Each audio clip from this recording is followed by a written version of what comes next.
यहाँ पर भगवान गणेश जी ने ब्रह्मांड की 7 परिक्रमा कर ली।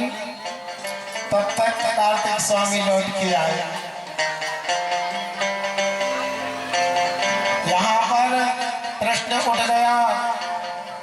कार्तिक जी कहते हैं नहीं, मैंने ब्रह्मांड की परिक्रमा की। संतों ने कहा ना, गणेश जी ने पहले ब्रह्मांड की परिक्रमा की, इसलिए पहले विवाह गणेश जी का होगा। तो स्वामी कार्तिक जी नाराज होकर कुरौंच पर्वत पर चले गए। नाराज हो गए, अब मुझे यहाँ रहना ही नहीं है।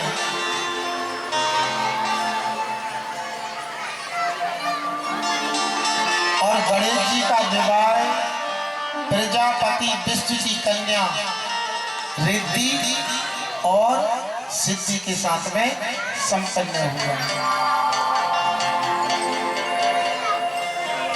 अच्छा देखो,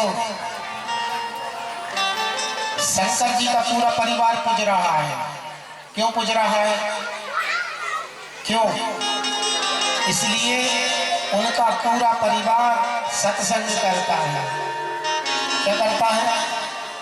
जिस दिन हमारे जीवन में भी, हमारे परिवार में भी सत्संग हो जाएगा, उसी दिन हमारा परिवार भी पूजनीय हो जाएगा। देखो, भगवान शंकर जी की पूजा हो रही ना, उनकी पत्नी की पूजा हो रही है ना, उनके दोनों बेटों की पूजन हो रही है कि नहीं? उनकी दोनों बहुओं की पूजन हो रही कि नहीं? कौन? रिद्धि और सिद्धि, उनके दोनों पोतों की पूजन हो रही है। कौन? शुभ और लाभ। हो गया ना पूजनी? अच्छा, यहाँ तो आदमी को देख के आदमी खावे दौड़ता है। आदमी को देख के आदमी खावे दौड़ता है, लेकिन वहां देख लो, जिनको जो खाता है उनने भी सुमत है। भाई, भगवान के गले में सर है कि नहीं है? और उनकी एक बेटी का वाहन क्या है? बताओ। अगर देख लेगा, सड़क को छोड़ेगा क्या? सड़क को खा जाएगा। एक बेटे का वाहन चूहा और शंकर जी का वाहन बैल और माता जी का वाहन शेर, फिर भी मित्रता। इतनी दुश्मनी होने के बाद भी इस परिवार में मित्रता है। शिव जी यही तो दर्शाते हैं कि जिस दिन हम मित्र बन के, इंसान बन के, दुश्मनी छोड़ के इस संसार में वास करने लगेंगे, उसी दिन तो हमारा घर धाम बन जाएगा, आश्रम बन जाएगा, जरूरत ही नहीं पड़ेगी।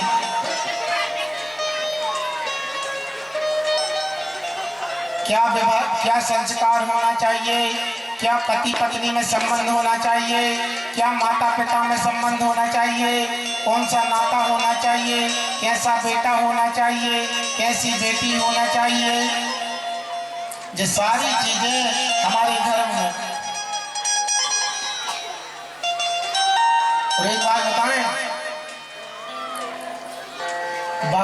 किस प्रकार आज दोनों बहुएं रिद्धि और सिद्धि भगवान भोलेनाथ की सेवा कर रही हैं।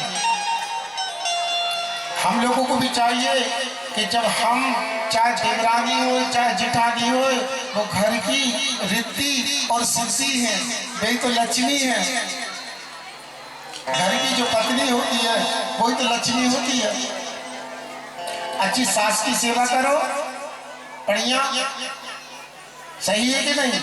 समय समय पे सिर भी दबाओ, पैर भी दबाओ, हाथ भी दबाओ। मौका आ जाए तो मिल भर जाए, है ना? मौका के इंतजार में है। अरे भैया, गला मत दबाओ, पैर दबाओ, सिर दबाओ। देखो तुम भी सास बनोगी, गारंटी दे रहा हूँ ये बात की। बनोगी कि नहीं? ऐसा तो नहीं कि तुम्हारी सास अकेली, तुम जो उसके साथ करोगे, तुम्हारी बेटी की बहू तुम्हारे साथ करेगी, बच के थोड़ी जाओगे। एक बार तो एक तीर्थ यात्रा में सासें जा रही थी, एक बस में सासें सास बैठी थी और एक बस में बहुएं बैठी थी।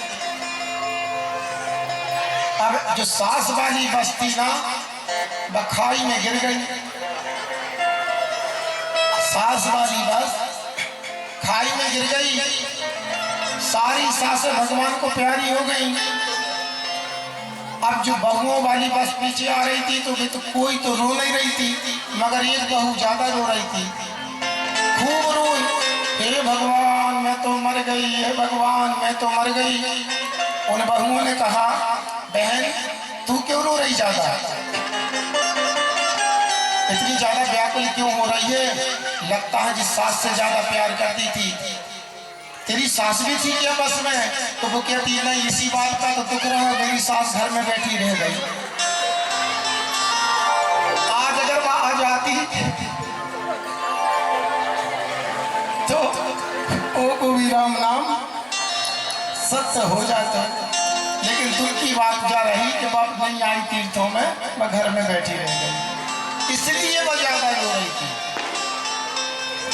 भैया, सास ससुर गुरु सेवा करो, अपने कर्म से वंचित न रहो। हमारी सास कितनी बुरी है इससे मतलब नहीं, ये देखो हम अपने वंचितों से, कर्तव्यों से वंचित न रह सके। हमारा ससुर कितना बुरा है इससे हमें मतलब नहीं, हमारा जो कर्म बताया है वो कर्म से हम वंचित न रहें, वही सबसे बड़ी पूजा है। भगवान गणेश जी का विवाह हुआ, बोलिए शंकर भगवान की, बोलिए गणेश भगवान की। ऐसा तो नहीं कि आप लोग सोच रहे हो कि गणेश जी हमारे पति देवता का नाम है इसलिए हम नाम नहीं लेते, इसलिए जयकारा नहीं बोले कि पति की उम्र बढ़ है ना? कई लोग नाम रखते हैं ना, गणेश रखते ना, किसी का नाम घनश्याम, किसी का सीताराम। अब पत्नी का पति का नाम सीताराम रहेगा तो बात कैसे से रही सीताराम? कह दे नहीं कहेंगे। भैया, नाम है परमात्मा का, काम है हमारा। एक काश्तकार घर में, काश्तकार घर समझते हो आप लोग? समझते हैं जिसके घर में किसानी होती है, दूध होता है, दही होता है, घी होता है। तो काश्तकार घर में एक पढ़ी लिखी लड़की शादी होके आ गई, खूब सास ससुर की सेवा कर रही बेचारी, कोई कसर नहीं लगा रही, सास को कोई बहाना ही नहीं मिल रहा उसको डांट देगा। तो एक दिन क्या करा, उसने दही रख दिया उसके सामने मथने के लिए, ले इसमें से नैनो निकाल, मक्खन निकाल। अब वो बेचारी पढ़ी लिखी, उससे मक्खन निकालती नहीं बनता, उसने भाप दिया, उसको भांज दिया, लेकिन मक्खन निकालते नहीं बन रहा था। तो सास को आवाज लगाई, सासू माता, माँ जी जल्दी आना, मक्खन निकाल लो। तो सास कपड़ा भूज रही थी, वो कपड़ा फीटने वाली मुंगरी लाई थी, लेके आई, बहू को 4-5 मारी। बदतमीज, शर्म नहीं लगती, मक्खन मक्खन चिल्ला रही, मक्खन तेरे ससुर का नाम है और तू मक्खन मक्खन चिल्ला जा रही। बेचारी बहू हाथ जोड़ के कांपते कांपते बोली, माँ जी मैंने तो एक ही बार मक्खन बोला है, आप तो 10 बार कर रही मक्खन मक्खन मक्खन। बोले मैं सब कुछ बोल सकती हूँ, तू नहीं बोल सकती।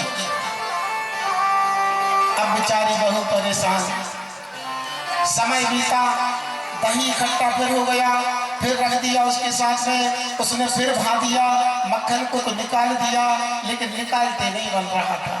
फिर आवाज लगाती है, माँ जी माँ जी माँ जी जल्दी आना, माँ मक्खन कहने वाली थी याद आ गया। तो कहती माँ जी जल्दी आना, ससुर जी मटका में उतरा रहे हैं,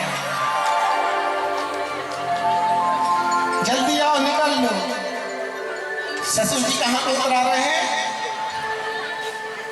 मटका में। जब ससुर जी को मटका में उतार दिया तब सासू माता के संस्कार बन गए। भैया नाम से कुछ नहीं होता, नाम है परमात्मा का और काम है हमारा। नाम के चक्कर में मत पड़ो, चाहे पति का भी नाम है तब भी बोलो जय सिया राम।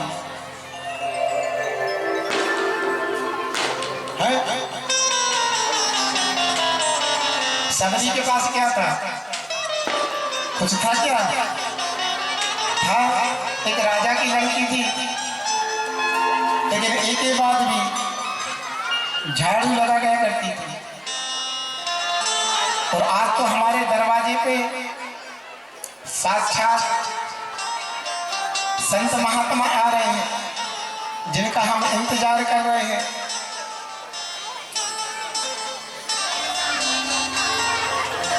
खुलते हैं सबके झोपड़ी के बाहर, अगर परमात्मा आते हैं विश्वास रहता है। विश्वास बना के तो देखो, और जिस दिन विश्वास बन जाएगा ना, अटल विश्वास हो जाएगा ना, उसी दिन तुम्हारे दरवाजे पे परमात्मा आ जाएंगे, संत आ जाएंगे। कहते हैं ना, हम लोग भी कहते हैं